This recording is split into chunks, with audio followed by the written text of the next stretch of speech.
시청자 여러분 안녕하세요. 오늘의 코인 이지영입니다. 자, 오늘도 제가 이지영의 인사이트를 통해서 찾아왔습니다.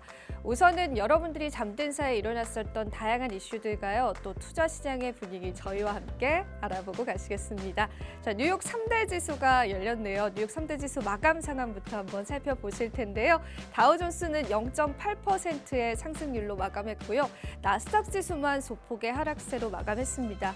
페드에서 23개 은행을 대상으로 스트레스 테스트를 진행을 했는데 이 테스트 결과가 굉장히 호재로 다가왔습니다. 결과적으로 경기 침체 우려감이 없다라는 분석이 나오면서 은행주들이 좀 상승한 것이 뉴욕 증시의 상승을 이끄는 모습이었습니다. 다만 2년물 국채금리가 어느덧 4.8% 부근까지 올라왔다라는 부분들 우리가 한번 염두에 봐야 될 것 같고요. 골드는 연일 하락세를 나타내고 있습니다. 달러 인덱스가 좀 강세인데요. 이제는 103달러 선을 넘어서고 있는데 이 부분이 시사하는 많은 바가 있습니다. 관련해서도 저희가 계속해서 이야기 나눠보면 좋을 것 같습니다. 암호화폐 시세도 살펴보실 텐데요. 3만 달러 선을 하회했던 비트코인 3만 달러 선 다시 한 번 더 탈환해주는 모습 보여줬습니다. 자, 비트코인이 3만 400달러 선에서 거래되고 있습니다. 이제 이러한 훈풍을 계속 이어져 가기를 바라야 될 텐데요. 상승했던 이유는 따로 있었습니다. 잠시 뒤에 이슈에서 다뤄드리도록 하고요. 이더리움 시세도 살펴보겠습니다. 이더리움 1855달러 선에서 비트코인보다는 강세를 나타내고 있진 않지만 그래도 어느 정도의 지지 라인은 잘 지켜주고 있는 모습 포착되고 있습니다. 알트코인 시세도 살펴볼까요? 자, 리플은 크게 변동성 없고요. 솔라나가 좀 상승을 해줘서 그래도 17달러 선에서 거래되는 모습이고요. 트론이 다시 한 번 더 시총 하위로 좀 내려온 모습이었습니다. 조지코인은 여전히 굳건하게 이 자리를 지키고 있는 모습인데요. 그리고 결과적으로 다른 알트코인들도 소폭의 상승세를 보여주거나 보합권을 보여주는 모습입니다.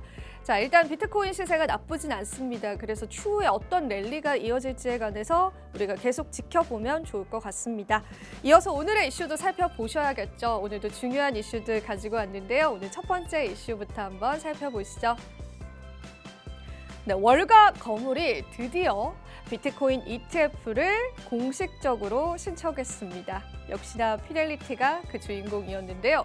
우리는 알고 있었습니다. 피델리티가 곧 비트코인 ETF를 신청할 것이다라는 걸 알고 있기는 했었지만 예상보다 빠르게 신청했습니다.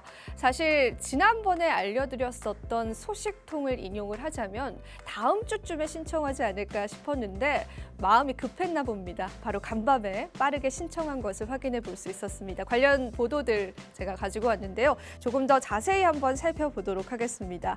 사실 피델리티의 현물 ETF 신청은 지난 2021년도에도 있었습니다. YG 오리진 비트코인 트러스트라는 이름으로 또 비트코인 ETF를 신청했는데 이 신청이 SEC에 의해서 반려가 됐습니다. 하지만 블랙록이 일단은 첫 스타트를 끊었고요. 그 이후에 다양한 자산 운용사들이 비트코인 ETF를 신청하고 나선 상황에서 월가의 거물이다라고 할 수 있는 피델리티 역시도 비트코인 ETF를 다시 수정해서 신청한 것으로 알려져 있습니다. 그러니까 결과적으로 2021년도에 반려됐었던 ETF 상품을 또 한 번 신청을 한 것인데요. 그렇기 때문에 이름도 같았습니다. YG 오리진 비트코인 트러스트라는 이름으로 ETF를 신청한 것으로 알려져 있습니다. 피델리티 대변인은 이런 이야기를 하기도 했습니다. 더 블록에서 보낸 이메일을 통해서 우리 고객의 상당 부분은 사실상 디지털 자산에 관심이 굉장히 많고 디지털 자산을 보유하고 있다. 그렇기 때문에 고객의 수요에 맞춰서 비트코인 ETF를 신청하는 일은 어찌 보면 당연한 일이다라고 대변인이 직접 이야기를 하기도 했습니다. 일단은 블랙록이 신청을 했는데요. SEC의 답변은 어떤 특정한 기간 이내에 또 나와야 한다라는 게 통상적인 관례입니다. 과연 이 기간 동안 SEC가 승인을 낼 것인지 거부할 것인지 답을 줄지 여부는 알 수 없지만 SEC 측에서는 이 답변 기한을 또 연장할 수 있는 권한이 있습니다. 그래서 우리는 신청했다라는 것 자체가 단순히 호재라고 받아들이기보다는요. 앞으로 이 신청 여부가 어떤 결과가 나올지에도 좀 촉각을 곤두세워야 될 것 같은데요. 앞서도 제가 말씀드렸다시피 이러한 소식이 전해지자 3만 달러 선을 하회했던 비트코인이 다시 한 번 더 3만 500달러 선으로 올라서기도 했습니다. 이제 본격적으로 월가에서 얼굴을 드러내고 또 암호화폐 시장을 선점하기 위한 노력을 하고 있습니다. 우리 시장엔 중요한 지각 변동이 될 것 같은데요. 이에 따른 부작용 역시도 피해갈 수 없을 것 같습니다. 관련해서도 제가 계속해서 살펴보도록 하겠습니다. 이어서 두 번째 이슈 한번 살펴보시죠. 기관 수요가 주도하는 암호화폐 시장이다라는 제목의 분석글 하나가 올라왔는데요.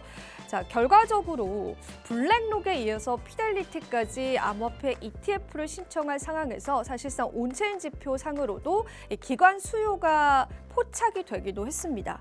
하지만 이 K33 리서치에 따르면은 이러한 시장 자체는 의외로 미국이 주도하고 있다라고 했습니다. 지금 이 차트 자체가 암호화폐 시장이 많이 움직이는, 그러니까 유동성이 활발한 게 어느 시간대에 나타나는지를 좀 나타내는 지표인데요. 보시는 바와 같이 US가 굉장히 많은 비율을 차지합니다. 즉 미국에 있는 증권 시장이 열리는 그 시간에 암호화폐 관련한 거래량과 유동성 그리고 수요가 굉장히 많다라는 걸 K33에서는 포착해내기도 했습니다.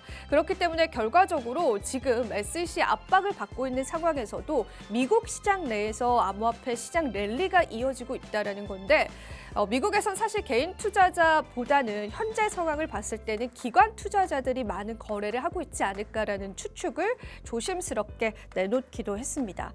일단은 미국 주식과 암호화폐 상관관계는 다소 떨어진 상황입니다. 하지만 미국 주식 시장이 열리는 그 시간에 암호화폐 관련한 거래량도 최근에 증폭하고 있다는 것, 지금의 시장 자체를 US가 주도하고 있다는 걸 유추해 볼 수 있다는 분석까지도 내놓기도 했습니다. 결과적으로 이 많은 온체인 데이터 분석을 종합을 해봤을 때는 기관 투자자들의 수요가 포착이 된다는 건데요. 그 수요는 역시나 투자 자산 운용사들, 즉 앞서 말씀드렸던 월가 거물들의 비트코인 ETF 신청과 연관이 있을 것으로 우리가 해석해 볼 수 있을 것 같습니다. 자, 관련해서 계속된 랠리가 이어질지에 관해서도 다양한 분석을 통해서 알아볼 필요가 있을 것 같고요. 계속해서 역시나 팔로우 해보도록 하겠습니다. 자, 오늘 브리핑은 제가 여기서 마쳐보도록 하겠고요. 잠시 뒤에 2부에서 저는 이지영의 인사이트로 찾아뵙도록 하겠습니다. 오늘의 코인 가자!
네, 오늘의 코인 금요일 시장을 함께 해드리고 있습니다. 한 주간의 시장을 정리해보고요. 다음 주 시장도 예측해볼 수 있는 이지영의 인사이트 시간 오늘도 준비를 했습니다. 다행스럽게도 비트코인이 3만 달러 선을 유지해주고 있는 상황인데요. 오늘은 제가 온체인 데이터 분석도 준비를 해봤고 또 이제 국내 최대 거래소죠. 바이낸스에 관한 다양한 위험성들이 좀 포착됐던 것들이 눈에 띄어서 그 부분에 관한 브리핑도 준비를 했기 때문에 오늘도 한번 열심히 여러분들과 저와 달려보면 될 것 같습니다. 자, 이지영의 인사이트 오늘 첫 번째 주제부터 열어보겠습니다. 자, 오늘의 첫 번째 주제는요. 비트코인 매수 적기 과연 놓쳤을까요에 관한 이야기 들려드리도록 하겠습니다. 자, 많은 분들이 비트코인을 지금 사야 됩니까? 말아야 됩니까? 암호화폐 시장 이제 불장입니까? 라는 질문을 굉장히 많이 주십니다. 그에 따라서 또 다양한 분석들이 나오고 있는데요. 얼마 전에도 글래스노드의 온체인 데이터 분석 리포트가 나오기도 했었고 또 다양한 온체인 분석 업체들을 통해서 오늘 종합적으로 이 시장에 관해서 매수 적기는 언제일까? 그리고 우리가 지금 매수하면 또 그만한 수익을 창출할 수 있을까에 관한 이야기들도 함께 해드릴까 합니다. 여러분들에게 오늘도 도움 되실 시간이길 바라고요. 그럼 첫 번째 지표부터 한번 살펴보겠습니다. 이번 주 글래스노드의 온체인 지표 리포트에 관한 주제는 이렇습니다. 얼마나 많은 비트코인이 팔렸을까요? 굉장히 중의적인 의미가 담겨져 있는데, 자, 비트코인이 3만 달러 선을 다시 도달을 해주면서 연중 최고치를 달성을 했는데 비트코인이 얼마나 팔렸을까요? 과연 얼마나 많은 손바뀜이 일어났을까요? 시장 참여자들의 포지션은 어떻게 될까요? 더 갈 수 있을까요? 아니면 여기가 올해의 고점일까요? 관한 다양한 해석들 해볼 수가 있을 것 같습니다. 일단 첫 번째 지표부터 보여드리도록 할게요. 일단 최근 들어서는 암호화폐 시장에 관해서 지역 감정이다라고 표현을 해도 될지 모르겠는데 나라마다의 어떤 거래량이 좀 상이하게 일어났습니다. 왜냐하면 이 암호화폐 시장이라는 게 사실상 10년여밖에 되지 않은 어찌 보면 미지의 투자 시장이다 보니까 나라들마다 규제하는 방식도 너무 다르고 또 믿는 나라 그리고 이 시장을 믿지 않는 나라들이 굉장히 많죠. 한 예로 아시아 시장 중에서는 이제 중국 시장 같은 경우에는 아예 폐쇄 정책을 펼치기도 했었고, 그리고 미국 같은 경우에도 지금 현재 SEC의 태도 자체가 암호화폐 시장 죽이기다라는 그러한 분석도 있는데요. 그러다 보니까 사실 최근 데이터들을 봤을 때는 이 암호화폐 시장에서 아시아 시장의 점유율이 굉장히 높았습니다. 아무래도 아시아권은 그래도 비교적 투자자분들이 자유롭게 암호화폐를 거래할 수 있는 환경들이 좀 있었습니다. 중국을 제외하고는. 그리고 US에 관해서는 워낙 미국의 증권거래위원회가 암호화폐에 관해서 회의적인 반응들을 보이고 있기 때문에 미국 투자자들이 좀 줄고 있는 상황이었어요. 그런데 최근에는 그것이 반전되는 상황이 일어났습니다. 보시면 지금 최근의 시작은 US 트레이더들이 좀 주도를 하고 있다라고 나와 있어요. 이게 글래스노드가 처음으로 제시한 리포트 자료 중에 하나였는데 그러니까 지금 시장의 랠리는 미국 투자자들이 주도를 하고 있다라는 겁니다. 굉장히 오랜만에 이러한 형태들이 좀 일어났다라고 보이고요.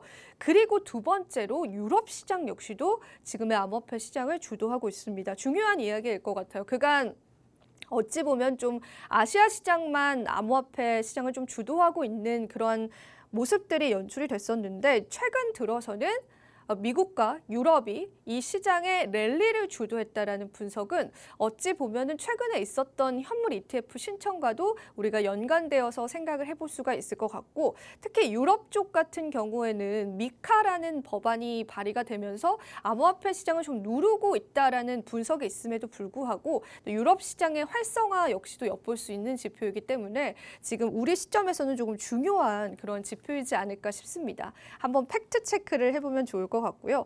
지출적인 측면에서도 한번 보겠습니다. 일단 이 지출이라고 한다면은 그간 암호화폐 불장에 있어서 오래된 동전들이 팔린다. 그러니까 오랫동안 보유했던 장기 투자자들이 이만하면 내가 이제 코인을 팔아야겠다라고 판단하는 그 시점들이 불장과 좀 들어맞았습니다. 그런데 최근에는 사실 불장이다라고 할 수는 없지만 조금 긍정적으로 우리가 해석해 볼 수 있는 시점들이 오래된 투자자들의 지출이 좀 늘어가고 있다는 겁니다.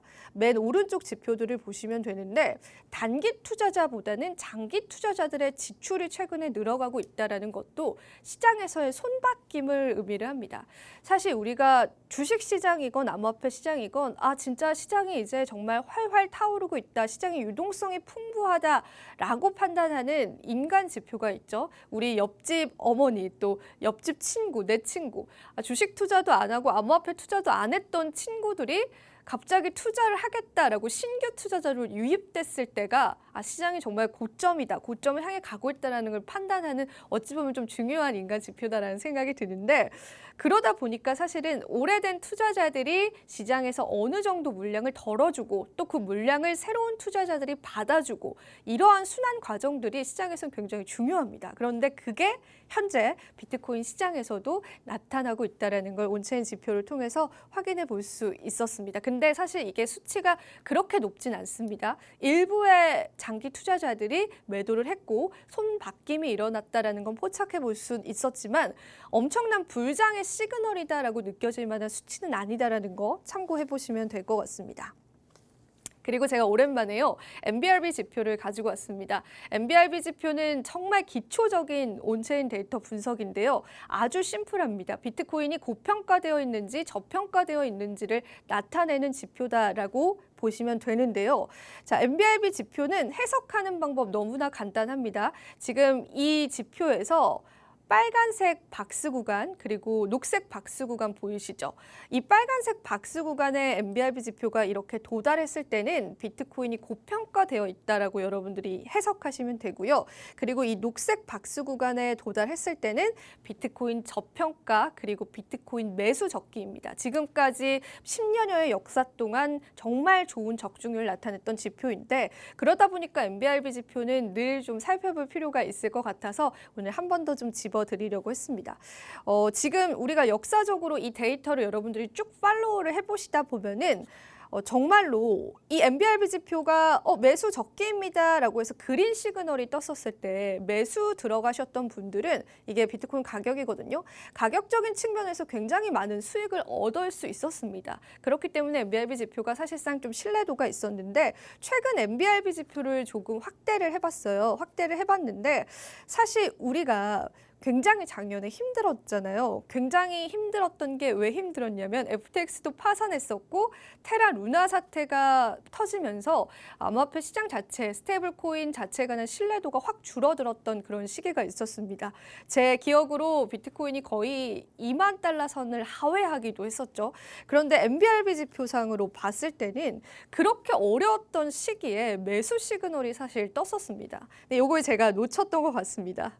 MBRB 지표를 저도 오랜만에 좀 체크를 해보는데 그 2만 달러 선 부근에서 이 MBRB 지표가 매수 시그널을 줬었고 만약 그때 MBRB 지표를 추종하시고 매수를 하셨던 투자자분이 있다면 지금 구간에서 상당히 큰 수익 구간일 것 같습니다. 그래서 사실 MBRB 지표는 계속해서 여러분들이 좀 체크해 보시고 알아가시면 좋을 지표이지 않을까 싶어서 제가 오늘 한 번 더 집어드리려고 가지고 왔습니다. 그렇다면은 이 MBRB 지표상의 그린 시그널이 떴었던 시점과 지금의 시점을 좀 비교를 해봐야 될 것 같은데 사실 지금은 고평가까지는 아니지만은 이 매수 시그널을 좀 벗어났습니다. 즉 그린존을 좀 벗어난 시점입니다. 이게 최근 지표다라고 보시면 되는데 지금은 살짝 가격이 올랐죠, 비트코인. 그러다 보니까 이 그린 시그널을 벗어나서 이제 비트코인을 매수해야 한다, 매수 적기다라는 그런 시그널을 MBRB 지표가 내고 있지는 않습니다.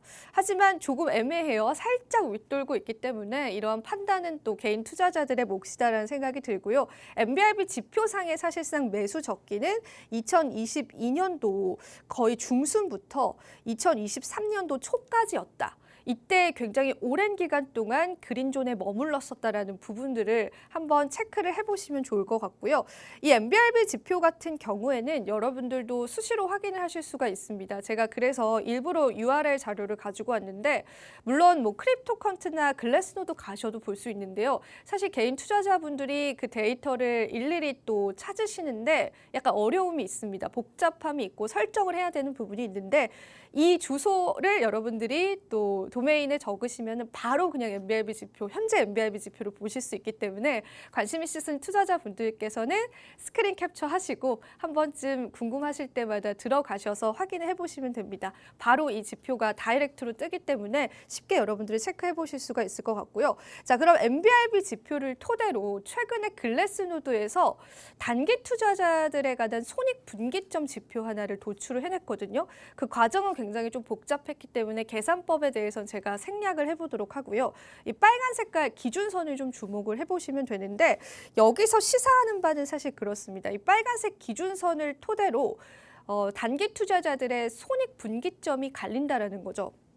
그러니까 비트코인 가격 상승에 따라서 이 단기 투자자들의 지표가 만약에 빨간색 위쪽으로 이렇게 머무르게 되면 이 단기 투자자들이 수익 상태인 겁니다. 그런데 이 빨간색 기준선, 1이라는 기준선 아래쪽으로 머무르게 되면 단기 투자자들이 손실 상태다라고 보시면 됩니다. 그래서 이 최근 동향을 좀 봤더니 단기 투자자분들이 이제 최근에 수익이셨다가 또 손실이셨다가 이런 좀 반복 패턴이 좀 많이 일어났는데 여기서 글래스노드는 이러한 이야기를 했습니다. 현재 이 단기 투자자들의 수익 비율은 1.12다라고 했습니다. 이게 어떤 이야기냐면 도출을 해보자면 단기 투자자들이 약 12%의 수익률을 가지고 있습니다.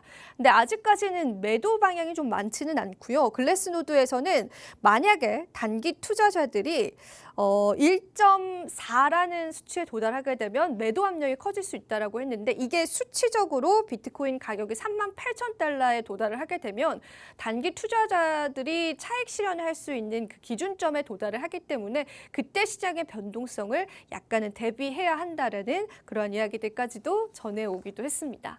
자, 제가 시간 관계상 온체인 지표는 여기서 맞춰봐야 될 것 같아요. 사실 뒤에 하나의 지표가 더 남아 있는데 그 부분은 제가 월요일 날 이슈를 통해서 조금 다뤄드리도록 하겠고요.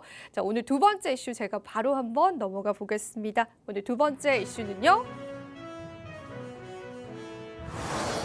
세계 최대 암호화폐 거래소 바이낸스 이대로 괜찮을까요?에 관한 이야기 전해드리겠습니다. 네, 바이낸스에 관해서 악재성 기사가 좀 쏟아지고 있습니다. 그게 이제 종합을 해보자면은 최근에도 이제 바이낸스가 이제 독일로부터 허가에 관한 승인을 받지 못했습니다. 독일 규제기관이 바이낸스 암호화폐 보관 서비스에 관해서 이제 반려를 한 겁니다. 그 바이낸스의 신청을 받아들이지 않은 건데요. 바이낸스의 라이센스 신청을 거부하기에 나섰습니다. 그런데 이 내용을 좀 하나하나 전달해 드리자면 시간 관계상 좀 시간이 부족할 것 같고요. 독일뿐만 아니라 최근에 바이낸스는 오스트리아의 벽에 또 부딪히기도 했었고 벨기에에서도 영업을 중단하라라는 그런 명령을 받았습니다. 그러니까 바이낸스가 사실상 유럽 시장에 진출하기가 조금 어려워졌다라고 보여지는데 여기에는 다양한 해석이 있습니다. SEC의 어떤 공격들, 소송들에 관한 리스크를 지고 싶지 않아 하는 국가들이다라는 그러한 해석도 있지만 사실상 이제 유럽 내에서 미카라는 암호화폐 법안이 발의가 됐잖아요. 이 법안에 따라서 또 각국의 유럽 국가들이 바이낸스를 받아들이는 거에 있어서 조금 더 까다로워졌다라는 그러한 인식들도 나오고 있는 상황입니다. 사실 바이낸스 대변인은 각국의 나라들과 협력을 하기 위해서 지금 엄청난 노력을 하고 있다라고 하고 있는데 SEC의 공격이 사실상 바이낸스에게도 좀 타격을 가해가는 그러한 모습들을 포착을 해볼 수가 있었습니다. 제가 바이낸스 그 점유율을 조금 보여드리도록 할게요.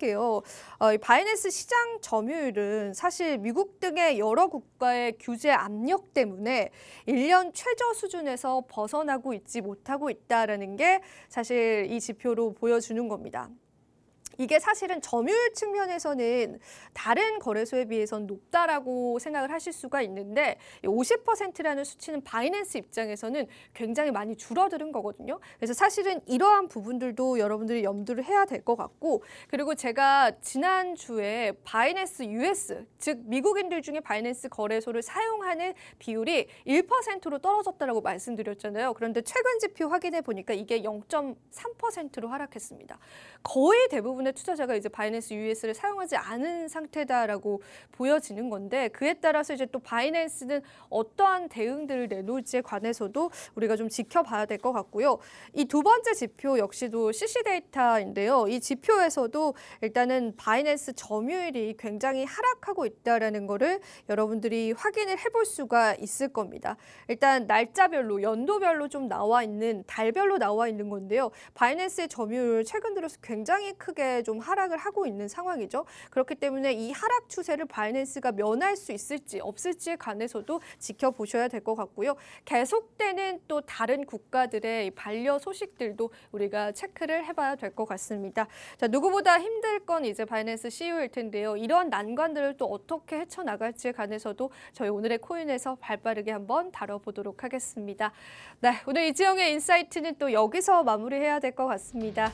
우리 시청자분들에게 또 도움이 되셨을 시간이길 바라고요. 이번 한 주도 너무나 고생 많으셨습니다. 주말은 푹 쉬셨으면 좋겠고요. 다음 주에 저희는 더 좋은 정보들로 여러분들 맞이하도록 하겠습니다. 투자 고지 드리도록 할게요. 본 방송에서 제공하는 정보는 투자 판단에 대한 조언일 뿐입니다. 가치 판단과 상승 하락을 보장하고 있지 않다는 점 다시 한번 유의 부탁드리고요. 저희는 다음 주 이 시간에 다시 찾아뵙도록 할게요. 오늘도 시청해주신 여러분 고맙습니다.